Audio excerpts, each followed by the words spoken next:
name's Dave Jackson. I'm the senior brand manager at Saccrete, so manage all of our advertising, marketing, communications, obviously any content development, including Concrete Combat. Been with the company for 2.5 years, I guess, and I've been working with Mr. Tharp for the better part of that.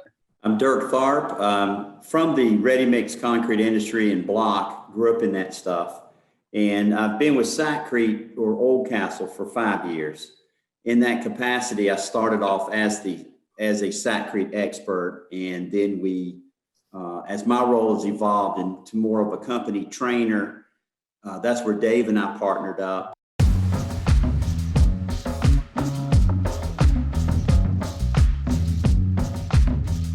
Within 3 minutes of putting that product down, you could tell it wasn't concrete. You know, it's just, it was different. What are the properties of flo-coat? And for someone who watched, who you know, it was obviously gummy, it was sticky, his squeegee had a little bit of problems. What is flo-coat and how do you best work with it? When you're watching me as a judge, the frustration that I'm trying to hold back there in that specific instance, because I've had people go, ooh, you're being the Simon Cowell of the show. The cons, those materials cost double what a mortar bag, if not more. And the other con is that dry stack application is very limited. And I end up being that character most of the time. But it wasn't fake. I challenge you to go out and do this yourself. It's this simple. You mix it by the water it says on the bag. You pour it out, you place it with the squeegee, you leave it alone, it tightens up, you broom it, you don't touch it again, mist it after it starts drying. That's it. Now, that was my frustration. It is such an easy product. It's not easy. You got to have people to help you. Don't think I'm saying that. Yeah. But it's science. And if you just do what science says, you have a good result. Those young men kept working it and brooming it and smoothing it and brooming it. And I'm just back there shaking my head. So the product, I mean, it is a cementitious product. It just has a lot of flow enhancers and plasticizers in it. So it's not self-leveling, but it does flow. Yeah. So they had the consistency right. They had the mix procedure right. It was, to Dirk's point, it was just that overworking it. Because what it's supposed to do, absolutely, is pour it out in stripes. It sort of settles out and flows. You are just using the squeegee to sort of help it along a little bit.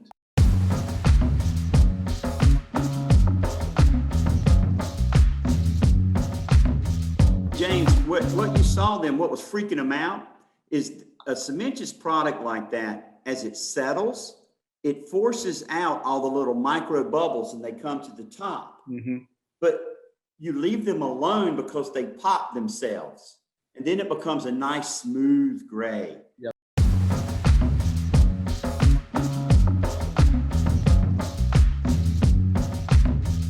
Is there anything over the course of that week when you guys are, you know, watching these separate teams using these different methods to the same projects with, you know, somewhat different materials? Is there anything new you guys learned about concrete at large or your product specifically that you didn't know before? I tell you, Dave will jump in on this one. I'm gonna go ahead and throw my first one out. I am never stopped being amazed at how good the most antique product there works, sand mix. That concrete sand mix is just phenomenal, and yet nobody ever challenges it. You know, they think it's just old school and they don't try anything. And to see Mike jump out there and put a beautiful, beautiful top that looked like showroom finish, and yet he was on the clock. I'm telling you, man, that's what I learned, was just more and more respect for one of the more rudimentary products we make. I was totally wrong about that product, and I thought the other one would have just whipped it. I thought there was no contest, flo-coat would eat its lunch, but that just goes to show. It's all about taking your time and paying attention to instructions, which obviously Concrete Mike did, and the young men just, I think you're right. I think the camera and everything got them flustered and mistakes started happening.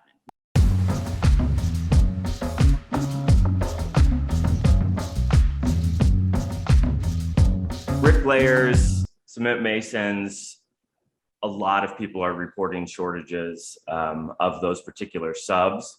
And so when you, both of you, think of the future of concrete and concrete work, are you thinking we need to make products more efficient so it's easier for, less hands to be in the kitchen, and also fewer mason specialists like a remodeler can do it? Or is it more of we need to put what quality comes out of a specialist on stage and on showcase so that people start to reconnect with the real value of what a mason brings? When I was young, there was no internet. We had the same conversation.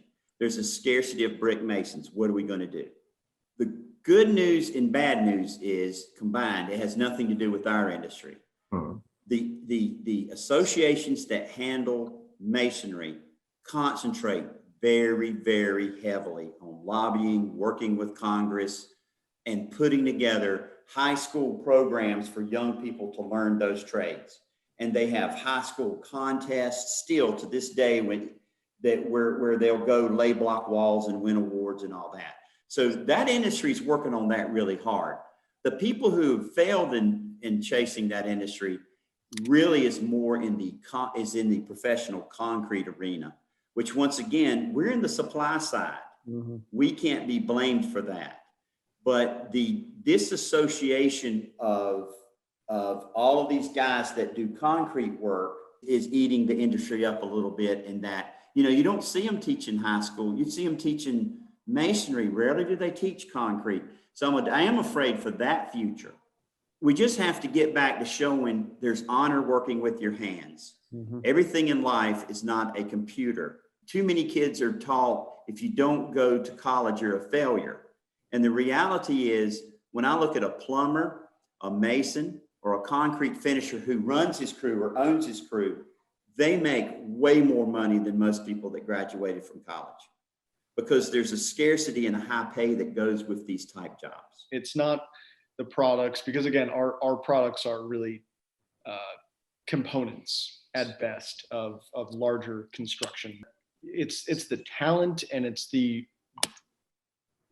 people that we really need to continue developing and rewarding and respecting and representing. Folks like Mike Rowe, I think, are really, really big into this movement of let's represent the trades, let's reinvigorate the trades, and put some respect back into that work.